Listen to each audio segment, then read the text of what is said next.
Welcome back, everybody, to the Marketing Essentials. I'm your host today, Costa Trandafilu. We're honored and ecstatic to be joined again by David Gruehn, Global Industry Principal for Grocery at SAP Customer Experience. David, first and foremost, I want to say, how's everything faring for you down in Texas, given everything that happened last week? Is everyone safe? Thanks, Costa. Safe. We got power and I'm warm and I'm not hungry. That's the big difference from this time last week. Well, last time we were talking last year, you were telling me how hot it was in Texas, and all of a sudden there's a massive temperature shift in the last couple of weeks, and we're praying for everybody in Texas and hoping that everyone's doing okay. We had a fantastic conversation last year. Obviously, grocery is a burning topic for everybody. Last year, 2020, an increase in almost 40% in online sales for grocers. That's a massive shift. Something's obviously happened. But we're starting to see that maybe not everybody's on board yet with this storm that's been brewing. To start off, I kind of wanted to talk to you about this perfect storm that we do see brewing currently in grocery, and what are these components that are coming up to make this? Yeah, there is a perfect storm brewing here, and I mean, there's really three fronts if you want to keep the weather theme here. There's three fronts that are converging that are creating this perfect storm, and one of them clearly was driven last year by the pandemic. But well, real quick, the fronts are a rapidly expanding base of digitally mature and now a growing number of digitally native customers in retail that are consuming and assimilating emerging technologies pretty much faster than we've ever seen. And it's that's not necessarily new. The difference is, like I said, you've got a lot more digitally native customers that are part of this mix now. And you've got an expanding base driven by the second front of digitally immature customers that likely never would have shopped online, especially for groceries, and now they are. So that was the first front. The second front is that online grocery reached a tipping point in 2020. I mean, clearly we saw a lot of customers, many of whom likely would never have been digital grocery shoppers, were forced to shop online, and it changed their grocery shopping expectations significantly. So you're right. We saw spikes of 50, 60% online grocery market share. That's come down to levels that we would have predicted would have happened at some point. So there was a stickiness, but that has changed the mix. So you've got this online grocery market share penetration that has just exploded, driven primarily by that pandemic. And then thirdly, the front, when those two things hit, basically the moist air coming over the Gulf, this is where we reach this amazingly powerful precipice in retail, especially for grocery, where emerging technologies are passing from the R&D to the you and me and have the potential to blow the doors off of everything that we thought we knew about customer experience. So some quick examples: beacons, proximity sensors, edge computing, and IoT. That's this real-time infrastructure that's now possible, that's going to grease the skids for what we're predicting are going to be crucial things like immersive adaptive experiences and contextual personal promotions. 5G is going to be the conduit for that. You've got cognitive computing, AI and ML, that's going to play an excellent role in assistants and virtual advisors. You've got machine learning and face recognition that will start to sense your mood and give you contextual, real-time help based on what it senses you're going through. Blended reality clearly with virtual and augmented reality. Sensor fusion and customer data platforms that will combine not just the information on customers that grocers have, but all the information that these digitally expanding customers are just spewing into this digital realm across so many channels: Instagram, Pinterest, Facebook. I mean, all that stuff needs to come together, and now retailers have access to it. And then the real-time edge analytics, the camera and video analytics, all these things are going to provide this explosive opportunity to build a relationship with the customer like we've never seen before. So the end game here is that this potential to build and harness real-time, hyper-personalized relationships with customers through immersive, predictive, and adaptive customer experiences. The end game is creating that loyal and valuable customer for life. I think the question retailers need to ask themselves is, with this perfect storm, are they going to hunker down into survival mode, or are they going to become storm chasers? That leads me to, I think, a perfect question, right? So I'm not sure if everybody here listening or watching knows, but when a cold front hits a hot front, you typically get a cyclone, you get a hurricane, you get a massive storm. And when that happens, or a tornado, right? Or when that happens, force of nature. People start to adapt. People start to board up their windows. Maybe people will move inland if there's a hurricane coming close to the coast. It's a similar situation here for grocers, right? Grocers have to adapt to this perfect storm. They need to start boarding up their windows. They need to start figuring out what they're going to do. Why is it so important that they do this in 2021? Well, you bring up a great point. You and I both live in Tornado Alley. I mean, first time I ever experienced a tornado. Hurricane, I've heard people say with hurricanes, I weathered it, I'll never do that again. With tornadoes, if you play chicken with a tornado, the thing you'll hear is nothing because they weathered it and didn't survive. Here's the thing about retail that I love. I've been in retail almost 30 years, and the only thing that's been consistent during that time is the volatility and certainty of change. So you become addicted to change, and you harness it, or you don't survive. That's really kind of where we are. So, grocery, interestingly enough, was one of the last retail segments to embrace this digital channel. They clearly were pulling up the rear there. I called it dodging their digital destiny. So going into 2020, we knew the change was imminent. The experts were predicting that online grocery would grow from its current state of about 2 to 3% to a more respectable 20 to 25% by 2025-ish, right? And so it's been a conundrum for grocers because it was easy for them to kind of delay this shift because at 2 to 3%, online grocery transactions aren't profitable, right? They were losing money in every transaction. A 25% online share made the necessary adjustments easier to discuss and justify with senior executives. And so I began to see an uptick in discussions and interest in digital transformation from grocers, albeit begrudgingly, as we enter 2020. The pandemic, though, changed everything. Grocers thought they had 5 or 6 years to ease into this digital world, and they genuinely sought, I think, to be omni-channel retailers. But we passed the 2020 double-digit grocery target of 25% in March of 2020. So I've heard it said that grocers, pretty much all retailers, but most certainly grocers, COVID-19 shrunk 10 years of transformational and technological growth into 1 year, basically. The other element to consider here is the impact that 2020 had on the shopper, the grocery shopper, which was significant. As we mentioned, digitally mature native grocery shoppers, just because they're digitally mature doesn't mean they were shopping for groceries online, but many did for the first time, and they liked it. That's pretty cool. I was going to get there eventually. And at a minimum, it helped them see for the first time their rapidly expanding options. Great for them, not so great for the grocers. More importantly, the large numbers of digitally immature shoppers, these 55 plus demographic, who likely never would have shopped online. And I mean, I include some people like my brother who's 45.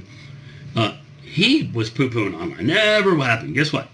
They all went online because they were forced to. So we've got these customers, and a lot of them comprise the bulk of most grocers, especially regional grocers. That's their loyalty base, the people who they live in the store. And much of that loyalty is driven by customer in-store experiences. It makes sense, right? These customers have expanded their paradigms now, however. They see that they've got more options. They may not, go 50%, but even if they're going 20%, that's an exposure point for grocers to their loyalty programs. And so I'm encouraging grocers to reassess and then to seek and protect these relationships, especially if it's a key component of their differentiation strategies. And then finally, we don't have the time to really go into this in any depth because it's outside the scope of this discussion, but the impact of these fulfillment intermediaries or Instacarts is huge on the shopper, huge on the in-store experience, and huge to the grocer. I mean, Instacart hired 300,000 people in their fleet to try and keep up with demand for online grocery shopping. And so suffice it to say, and this is a whole nother webinar, but suffice it to say that Instacart would like nothing more than to reduce every grocer to their online fulfillment center network. I mean, that's their goal. So yeah, so tremendous amount of change in 2020. And again, are you going to take advantage of it and become a storm chaser, or are you going to hunker down and just try and survive? It's hard to survive it with a tornado. It's very impossible to survive. I mean, if you're in the middle of the tornado, good luck is what I'm going to say to most individuals that are stuck in it, because they definitely are a force to reckon with. A power that, if you've never seen a tornado in real life, they truly can wreak havoc on anything. And they're unpredictable. And again, that's why this is this perfect storm. It's unpredictable, and you can't ignore it. But, there are, even in tornadoes, there's opportunities. I mean, as strange as it sounds, I've seen things improve after tornadoes. But most certainly, you don't want to ignore them and just assume they're not going to impact you. Mm-hmm. So let's take a look at a real life example. I myself just last year made my first online order with Instacart. An example, or a brand that you just mentioned yourself. It had its pros and cons. Some things went well. Some things didn't go very well. It was a new experience for me. It was fairly simple to make the order, but I didn't receive half the things that I had actually gone ahead and requested, or they made recommendations of other products that were not even remotely related to what I was purchasing. Now, that wasn't necessarily an issue from Instacart. That was probably more the person that was doing the shopping. But there's a lot of things that have changed. There's a lot of technology evolvement and pieces that are needed to kind of deliver this. You made some fantastic examples earlier around AI, CDPs, leveraging customer data.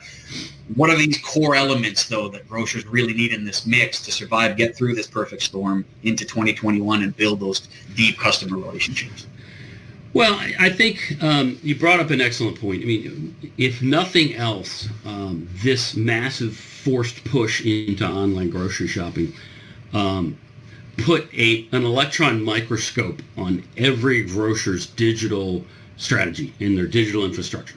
And so even if you thought you had things under control, you found out where the warts and the issues were. Unfortunately, a lot of grocers realized, holy moly, we can't dodge I can't play chicken with this digital destiny. I've got to really hunker down and figure out, how to become a digitally mature grocer. And so I think that probably the number one thing that I would encourage grocers to do in terms of trying to begin to embrace this perfect storm is to acknowledge that digital transformation is no longer optional for success. It's a requirement for survival. I mean, you've really got to take this seriously. And if the pandemic didn't help you see just how critical that channel is, and more importantly, how it should have given everybody at least an initial glimpse of how intertwined the experience is across multiple channels. Here's where the smart retailers and the ones that I think have already been down this path and they couldn't see this coming, but they saw this explosion into online coming at some point. They realized that it's critical to have an experience that can begin or end in either online or in a store or on a phone. And so they're beginning to embrace omni-channel retailing and that customer experience, customer-centric focus. So that's really the second thing, is to assess your digital and customer experience maturity, and aspire to become customer experience focused as a grocer, towards becoming omni-channel, or some people now call it unified commerce, on the journey toward becoming a customer adaptive retailer. You'll notice in the beginning I talked about this perfect storm, and that infrastructure, all those emerging technologies will give grocers the ability to begin to predict in almost a contextual real time what their customers need, because the data's there. They've built trust, and we'll get to that in a second. They built this trust and they've got the data, and so now they can kind of predict and analyze what customers may need that they don't even know. And they're beginning to build value-added experiences instead of just a positive experience, a value-added experience. I mean, think about grocery. Think about what you buy in a grocery store. I honestly believe, just I'm speaking for me, but I mean, you want to create a value for life customer with Dave Gruehn? Protect me from myself in a grocery store. Literally, but you know what? Put that back for reasons that we're going to try and not freak you out. We're going to show you why. Why don't you get these things, right? And they figured out the right way to do that. I'm like, wow, that was helpful for me. So it's that journey toward becoming customer adaptive. They need to acknowledge that the customer experience maturity, though, is a 50-50 equation. Okay, it's 50% customer-centric culture and a 50% digital transformation, which is the technology part. One without the other is not going to work. So these first steps, solidify your digital channel and in-store fulfillment. I think that's what most grocers now are doing. But begin evaluating your strategies for building that trust. Why is trust critical? Because if you want to build or create a personalized experience, that's where omnichannel is going. It's personalized experiences. You can't just create a group of customers all the same anymore. Customers are going to expect that you know me and you're going to treat me the way I want to be treated. And that's going to require us establishing a relationship, and relationships are built on trust, right? So begin to figure out how you weave that into your digital transformation strategy. And then you can't forget about the fact that the back end's still critical, right? There's got a lot of grocers with a lot of legacy. I mean, the COBOL guys are retiring or they're gone. So we got to get this ball rolling towards the digital future, because the back end functions, you talk about some of your disappointments in online shopping. Part of that's being driven by the fact that they didn't really know what they had in the store. They wanted to sell you everything you wanted. You wanted everything you ordered. They didn't know they had it. So when the fulfillment guys go into the store, they're like, we don't have this, right? So realize that, I call it, you want me to give you the sexiest online experience possible, but which is like putting the 4-ton jacuzzi on the second floor of the house. But have you seen the cracks in this foundation? Because if you don't know where your inventory is, you're creating customer experience disaster. So we got to keep that in mind in the big picture. It's a big picture. Don't get myopically focused on the channel called digital, right? It's about the whole experience. And then finally, find some help, right? Customer experience is maturity. It's not a solution. It's not a combination of solutions. It's a journey, right? You need to surround yourselves with partners, and trusted partners that not only understand this journey, but they're helping to define it, because it's still being defined, and it will continue to be defined because it's changing that quickly. It's like, where's that tornado going? I got Doppler, but so you're going to need some help. These partners literally are woven into your culture to where they become part of, or an extension of your company, basically. And part of their value add is they're helping to define what's happening here so that you can focus as a grocer on how do I differentiate my customer experiences and leverage the infrastructure that this partner is helping me to build in a digitally rich environment. How do I leverage that but not have to worry about maintaining it or figuring out what's coming next? What's the next hot buzz thing I got to plug in? I want to focus on how I harness it when I need to harness it to differentiate myself by becoming a customer adaptive retailer that's predicting and creating value add experiences for their customers. Mm-hmm. David, some fantastic points. We're unfortunately out of time for today's episode, but we do want you back so that we can actually deep dive into everything that you were just talking about. And you definitely got me thinking about my trips to the grocery store. Mm-hmm. And I'll be honest in saying that I always go to the chocolate and chip aisle first. I'm sure some others definitely go to the produce section. Virtual agent. Once again, everyone, David Gruehn, Global Industry Principal for Grocery at SAP Customer Experience. Again, David, thank you for joining us today. That's a blast. Thanks. Everyone, thank you for joining us. Stay tuned for March 11th as we bring in a special guest host, Christelle Delaporte, Head of Product Marketing for Emersys, as she interviews Melissa Sargent, CMO at Litmus. It's going to be a fantastic episode as we dive into the email personalization mix. Thank you, everyone, for joining, and enjoy the rest of your day. Thanks.